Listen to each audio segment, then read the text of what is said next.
Katika ardhi ya Oze kulikuwa na mfalme mmoja katili mno. Mfalme alikuwa muuaji na asiwaza watu wake kabisa. Ilifika wakati akajiita Mungu kutokana na nguvu za kichawi alizonazo. Sasa huyu mfalme anaitwa Agabidu, mtoto wake wa kiume aliitwa Ikena. Kiufupi huyu ni prinsi, lakini hakuna hata siku moja alitaka kumsikiliza baba yake. Muda wote aliwarubuni wanawake wa kijiji na hata kuwabaka kabisa. Upande wa msituni kuna mzee mmoja anaitwa Abarusia ambaye yeye ni mtumwa wa mizimu, ama tunaweza kumuita mganga wa ardhi ya Oze. Mara nyingi amekuwa akifika katika ngome ya mfalme akimuonya kutokana na uongozi wake mbovu. Yeye anaamini kwamba ipo siku moja mizimu itaweza kufanya mapinduzi na kumuondoa mfalme Agabidu kutoka katika kiti chake cha uongozi. Sasa kutokana na tishio la Abarusia kuweza kumuondoa mfalme katika kiti chake cha uongozi, mfalme anampa oda mtoto wake akimtaka aweze kumuua kabisa mganga yule. Ikena anatoka katika ngome ya baba yake akiwa hajui ataanzia wapi na atamalizia wapi. Kwa walioangalia sehemu ya kwanza wanamkumbuka huyu mzee anaitwa Akubilo. Huyu yeye ni mshauri wa karibu kabisa wa mfalme. Kwa mara ya kwanza kulikuwa na kikundi cha vijana ambao walikuwa wanaongozwa na mchizi anaitwa Ejike pamoja na mwamba aliyekuwa anaitwa Nura. Walitaka sana kuanzisha mapinduzi ya kumpindua mfalme, lakini mzee huyu alikataa katu. Lakini baada ya mfalme kumuua mtoto wake wa pekee, mzee amegundua umuhimu wa vijana hawa.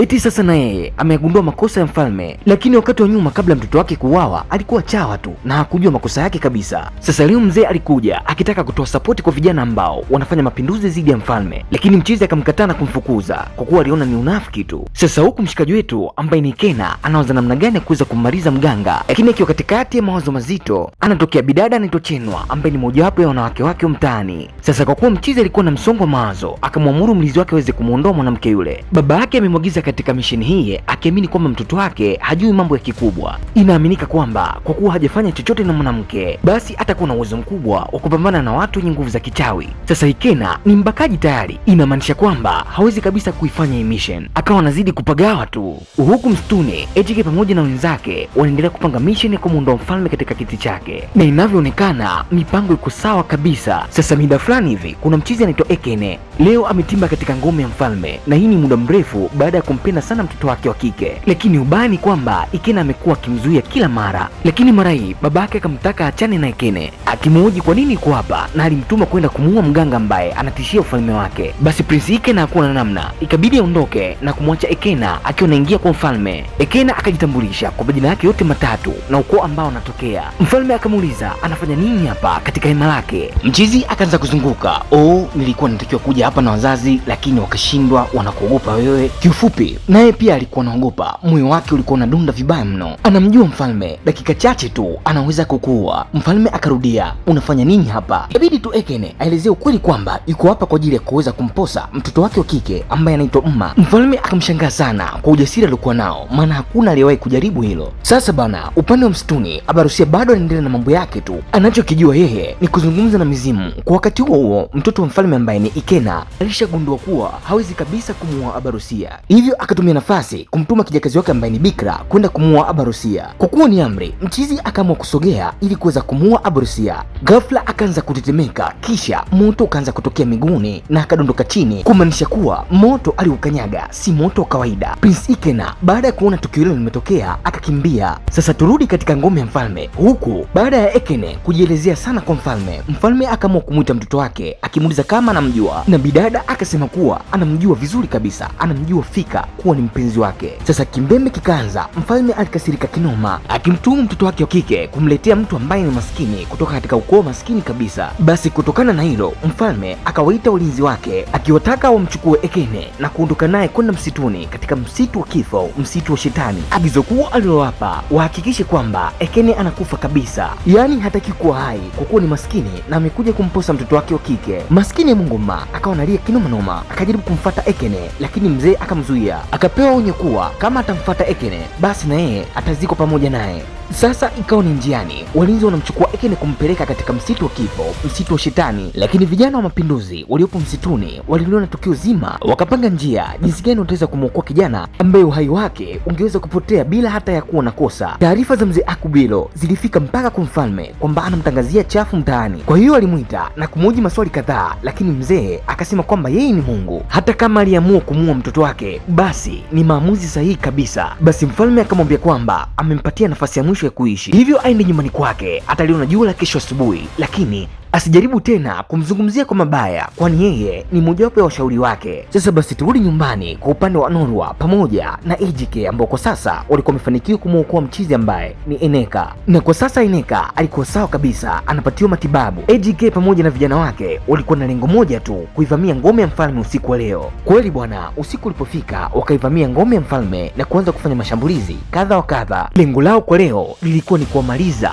walinzi wote pamoja na mfalme na kupindua kabisa uongozi wake. Lakini scene inaama, tunaonyeshwa wakati wa asubuhi, Ejike akirudishwa nyumbani huku anachechemea, ikimaanisha kwamba ana majeraha. Sasa kati yao kuna bidada anaitwa Chika ambaye amehusika katika 100% kuweza kuzuia misheni yao ya usiku wa jana. Hivyo Ejike akawa anamlaumu sana Norwa kwa kuwa mpenzi wake aliweza kumzuia kwenda katika misheni ya usiku wa jana. Basi wakawa wamekasirika kinoma noma, wakawa wanafokeana. Hapa walizidisha chuki juu ya Abarusia, maana hata mara ya kwanza alikuwa akiwazuia, lakini Ekene akawapa ushauri kwamba jana kilichotokea ni kwamba Akabidu ni mchawi, hivyo alijua kila kitu kwamba kuna watu wanamjia, na hiyo ndiyo sababu yao ya kuweza kufeli mission ya jana. Sasa kidogo hivi wakasikia kelele ya milio ya risasi, ikabidi kuondoka maana kitanuka muda si mrefu, hivyo washikaji wakakimbilia msituni. Sasa Ikena katika harakati za kuwatafuta watu waliovamia ngome akajikuta amepigwa shaba ya mkono, hivyo alikuwa na maumivu makubwa, akiutaka walinzi wake waweze kumkamata mtu aliyempiga risasi. Na baada ya walinzi kumleta, mchizi akagundua kwamba alikuwa ni Yakubido. Kisha walinzi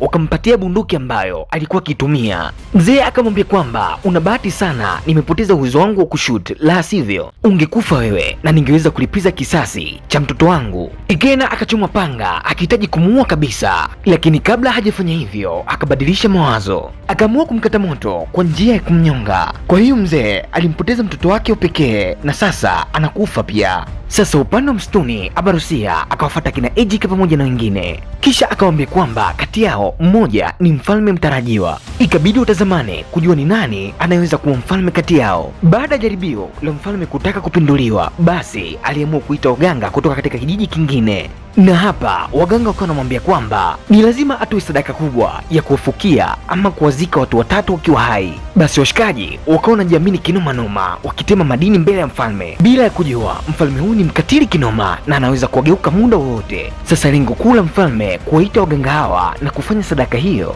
ilikuwa ni kubadilika kutoka katika uchawi wa kawaida, na sasa anahitaji kuwa Mungu. Basi mfalme akawapa waganga ruksa ya kwenda kutafuta sadaka hiyo. Maskini ya Mungu, pale tu walipotoka mfalme akaweza kuita walinzi wake akiwataka waweze kuwazika waganga wale wote watatu. Tena akasisitiza kwamba wanatakiwa kuzikwa wakiwa wazima. Maskini ya Mungu, waganga hawakuwa wamefika mbali, walinzi walikuja ghafla wakawakamata kwa lengo la kwenda kuwazika wakiwa wazima. Na huku upande wa msituni Abarusia anawapa vijana historia fupi ya mfalme. Mfalme alitakiwa kuwaua watoto 7 wa wafalme 7 katika falme zote 7, na alifanya yote hivyo ili kuweza kuwa mfalme mwenye nguvu katika falme zote 7. Mzee akamuelezea Ekena kwamba watoto 6 wa wafalme wote 6 waliweza kuuawa. Mtoto wa mfalme wa 7 hakuweza kuuawa, ambaye ndio yeye. Akamwambia kwamba muda wake umefika sasa wa kuchukua kiti cha ufalme. Kwa hiyo kumbe Ekene alikuwa akilelewa na mzee ambaye si baba yake kabisa. Mida baadaye kidogo tunamwona mzee mmoja akizungumza na Abarusia ambaye ni mganga wa kijiji, na huyu sasa ndiye mzee pekee aliyekuwa akimlea Ekena baada ya baba yake na mama yake kuuawa. Na hapa sasa walikuwa wakipanga mipango ya kuweza kumwondoa mfalme Agabido kutoka katika kiti cha ufalme, kwani amekuwa akikitumia vibaya kuwanyanyasa wananchi wake. Ni muda sasa umepita baada ya waganga wale watatu kuweza kuzikwa wakiwa wazima. Tunamwona mfalme pamoja na wanakijiji wakifanya sherehe kubwa mno. Hii inamaanisha kwamba mfalme ameweza kupata nguvu na sasa amekuwa Mungu. Sasa katikati ya sherehe Abarusia akaweza kuingia. Alimuita mfalme kuwa yeye ni mwongo, anawadanganya wananchi wake, hawezi kabisa kuwa Mungu, hivyo anafanya makosa makubwa na aache haraka iwezekanavyo.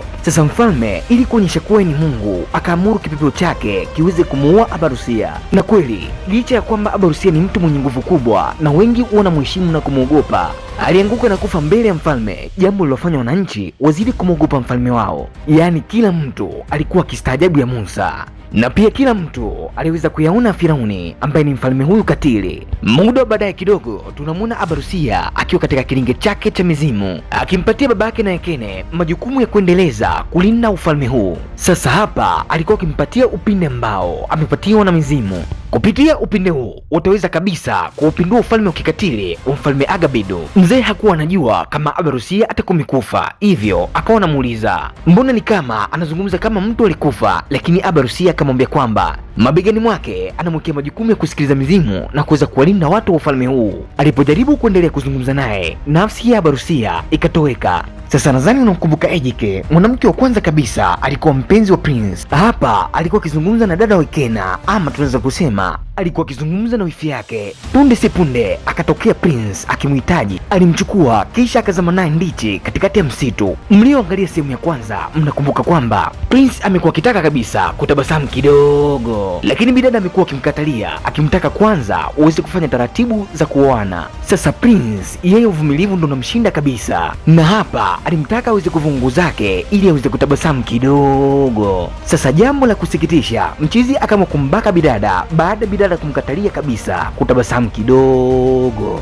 na kwa bahati mbaya mchizi wakati anamzuia asiweze kupiga kelele alijikuta ameweza kumuua. Na muda mfupi baadaye mama akaikuta maiti ya mtoto wake ikiwa msituni, huku alijikuta akilia kilio cha mbwa mwitu baada ya kumpoteza mtoto wake. Baada ya kujulikana kwamba Prince ndiye anaweza kumuua mtoto wake, alipeleka malalamiko mpaka kwa mfalme, lakini majibu aliyopata ni kwamba aweze kumzika mtoto wake kwa amani. Mfalme akasema kwamba yeye ndo sheria, anaamua nini kifanyike na nini kisifanyike. Upande wa msituni, Ejike pamoja na wenzio wakiwa wametulia, ghafla mrisi wa Barusia anawatokea, anamkabidhi upinde mfalme mtarajiwa ambaye ni Ekena, na hapa anampatia maelekezo namna ya kutumia ili kuweza kuupindua ufalme. Na pia ikumbuke kwamba huyu mzee alikuwa ndo baba yake mlezi. Sasa bidada Chika akawa anampatia maelekezo rasmi jinsi ya kutumia upinde, akimwambia kwamba aelekeze upinde angani, aweze kulitaja jina la mtu ambaye anahitaji kumuua, na atakapolitaja jina la mtu huyo na kuachia mshale, basi moja kwa moja utamkuta na kumwangamiza. Sasa Ekena aliweza kulitamka jina la mfalme, lakini mchizi akamzuia,